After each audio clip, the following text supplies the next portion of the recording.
Right, so we're here in the Bay Area talking to the guys from PSM and the coolest PlayStation magazine, coolest unofficial PlayStation magazine on the market.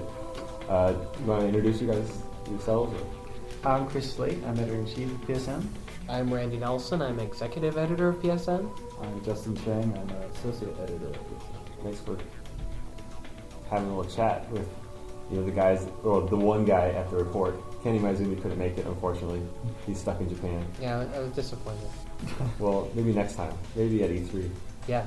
So yeah, we're recording this before E3, and we had a kind of a cool special meeting with the PSM guys because we showed them NPO for the first time, and they have an exclusive, worldwide exclusive of the cover. The new game, Big Boss, everybody's favorite anti-hero, Big Boss. So, and you guys had something really exciting too. Before we go into the NPO talk, is you redesigned your magazine. It looks hot. That's right. Thanks. Yeah, we've been thinking about ideas for a long time, thinking about what we wanted to do, especially with PlayStation 3 coming up, and trying to tap more into that kind of vibe of what Sony's going to do with that. Right. And we're really happy with it. At the same time, we notice every little, the few rare little typos or mistakes that may or may not be in that magazine. If they're there, we notice them more than anyone. But we had a lot of fun making it, and I'm really glad that with the Metal Gear cover coming up that we have this new format, because I think we're going to be able to do cooler layouts, cooler things that we couldn't have done before with the game. And you also have a new running column every month, right? A monthly column about Metal Gear. Yeah, Metal Gear MGS Central. Mm-hmm. Yeah. Who thought of that title? I think it was you, Chris, because my initial suggestion was to call it Metal Gear Section, which I thought was really clever because it could be MGS. But then somewhere along the line, everything became central. Maybe we'll change it to that. That actually sounds better now that we're sitting here. Well, we can't do that right after redesigning. I could see that in like a Hideo Kojima trailer, the MGS spelling out. Yeah, meme gene scene. Yeah. But no, it's like one of the things we thought about making this new magazine is, it seems like ourselves and most other game magazines too really focus on just what's always coming up. Right. And obviously we're in the Metal Gear section, we're going to focus on the upcoming Metal Gear games as well. But a big reason to have that section is that every month there's something to talk about for the fans of the series, whether it's the old games or the new games, or just, you just want to hang out with your friends and talk about Metal Gear because it has such a big following. So it's great, I think, that people know that in the magazine every month there's something for them if they're a fan of Metal Gear. Right. They don't just have to wait for the next preview of the new game. There's always something to talk about. Right. Metal Gear is one of those series, like you were saying earlier, is that if the character shows up and he's got a blue glove rather than a white glove, people start looking at symbolism. What's going on with that? What is Kojima getting at? Yeah, right. That doesn't happen with most other series or most other games, no matter how big they are. Right. Yeah, we could do a whole page just on like the eye patch is on this side of Snake's face. So what does that mean? Right. Yeah, I noticed that the logo on the PSM looks kind of like a PS3 logo. Was that intentional? It was actually kind of unintentional at first. The fact that the M kind of on its side looks a bit like a 3. Right. But it was like a happy accident when we noticed it. We were like, oh, that's even better. But obviously we didn't just want to call it PS3 magazine or whatever because we're going to be for PSP and PS2 still, but obviously everybody's most excited about PS3, so that's just a really happy accident. Right. Well, almost everybody's excited about PS3, but we also have the NPO coming out, Metal Gear Solid Portable Ops on PSP. Yeah. Which is I think a pretty big title for us. Totally unexpected, out of nowhere. Right. What's sneaking out of the shadows. When you heard about this project, because we were holding this really close to our chest for quite a while. Well, when I first heard about it, initially I was just, I didn't believe it. I was like, okay, now tell me what we're really going to be doing a cover on for E3. Because I'm a huge fan of not just the games, but the whole universe that Mr. Kojima and the team have put together over the years. And it's really remarkably well held together. Even if you think about how silly some of the characters might sound, or the names, or the plot ideas, or whatever. And there have been a lot of rumors floating around a few months ago about some new Metal Gear project for PSP that wasn't Metal Gear Acid, and it turned out that that was the digital graphic novel. Right. And so figured, well, that's pretty much it until the next, Metal Gear Acid hopefully comes along.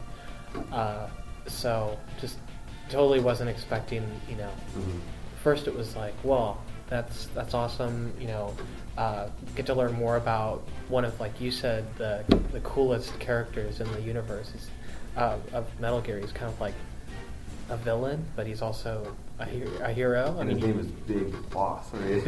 Big Boss, yeah. Only that name would work in a Metal Gear game, I think. Right, yeah.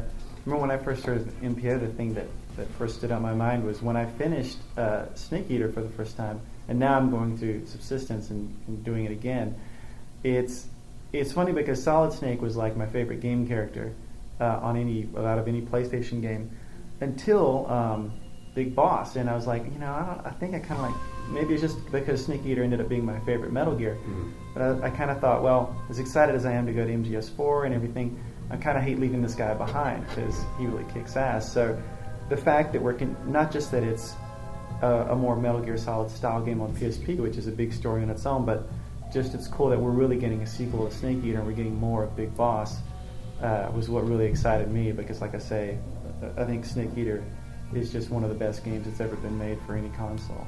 I have that kind of tie to Big Boss as well, because he looks identical to Solid Snake, and I mean obviously because they're from the same genes and the voice actor's the same, but he does have a little bit of a different personality, a little bit more of an innocence, I think, or he's just not that run-of-the-mill badass that. And he has an eye patch too. And he has an eye patch. I mean, come on. That's like any time you want to make someone really cool, you just add an eye patch and instant plus 2,000 coolness. All you game designers out there, listen to what Randy's saying. We're gonna see Mario with an eye patch. I'm Lara sure. Croft eye patch. Lara Croft with Although Angelina Jolie had one in Sky Captain. Remember? Also, it's already happened. It was kind of hot. So you guys just saw the trailer. Yeah. One of the first people on the planet to check out the new trailer. Any impressions? It was awesome. I can just, these are kind of, it sounds geeky, but, that's because I'm a geek. These magical moments at like E3 when you don't expect the big surprise. It's what everybody hopes to see at the show, to be surprised by something, to be blown away by something. And I think the way this trailer opens, at first you're like, it shows that scene from the end of MGS3, and you're like, what's this all about? What's that got to do anything? Is this the MGS4 trailer? Right. Then it rolls into something, and you're not, the graphics are so good, you're not sure if it's PS2 or PSP or whatever, and then it just plays really well as you watch the whole thing from beginning to end. That's cool. And then we have a special surprise. It's not entirely new because we're doing this with the digital graphic novel, but we have the art from Ashley Wood that kind of plays in with the cinematics. And the polygon demos, they kind of freeze over, like the Ashley Wood graphics kind of freeze over the polygon demos and kind of warps into this new kind of area or new territory that we're going into as far as cinematics are concerned. I think it's pretty cool, and I think it works well in PSP. Yeah, it was really interesting to see how that, when we first heard that, a little bit that was going to happen, it's tough to picture, like, is it going to be jarring, like you're watching typical cinematics one moment and then you're reading a comment the next, but it's really fluid, and it's really almost more like animation in a way. Right. Yeah. It's not like watching a Pixar movie like The Incredibles and all of a sudden you go from the rendered out final movie to like the storyboard sketches or something like that. Yeah, something like that. But it's very fast too. Very fast paced the way that you put together those scenes. I'm sure Ashley Wood's crying over it. All that work that goes into one cell gets shown for about a tenth of a second. Yeah. But yeah, I think I'm pretty happy with the way it turned out. Yeah. We also showed the new Metal Gear, and I didn't really explain that very well when we saw the trailer. But the whole rocket isn't Metal Gear, but Metal Gear is on the top of the rocket, and that's how he's being transported to other areas. And that's the new threat of Metal Gear, is that they're putting it on top like kind of a like an Apollo 11. Exactly, and transporting him out. And we'll have a silhouette of what the new Metal Gear looks like in our E3 pamphlet, and so you guys can kind of see it's four-legged. So it's kind of in between the Shagohod and the Metal Gear from the first Metal Gear game, which was two-legged. So it's right in the middle. It's kind of like It's getting there. it's getting there. It's getting to the 2 legs. Not quite there. Yeah. It's interesting to see in the first, like in Snake Eater in this game, like these early kind of versions of Metal Gear. It's kind of cool that it's not just in the same veins as the ones we've seen before. It's like you say, you can see that progression. Right. We have to think Something kind of different. backwards a little bit and see how did it get to that point. Mhm. And it's pretty fun. But yeah. So when's the issue hitting? So the show's over, and then kind of whet your appetite with that a little bit, and then we have this big story coming out right after. So it's perfect timing. Cool. And you know the page count or anything like that? No, let's really get really specific here. It's a lot. We don't know yet until we Right. really try to lay it out. But it'll be, you know, we're trying to start become famous for really big, meaty cover stories. And in our first redesign issue, we had a 10-page story on God of War 2. So I think we're at least looking to match that and probably go a little bit past that. Pretty cool. Yeah, everything you could want to know that we can get our hands on will be in there. Right. And after this interview, we'll have to interrogate Ryan some more. Sounds good, guys. Well, thanks for stopping by. Yeah, thanks Always. for having us. We really enjoyed the report. Yeah, thanks a lot. I appreciate it. Thanks for listening. And hope to have you on again soon. Yeah. Definitely. All right, guys. Thanks.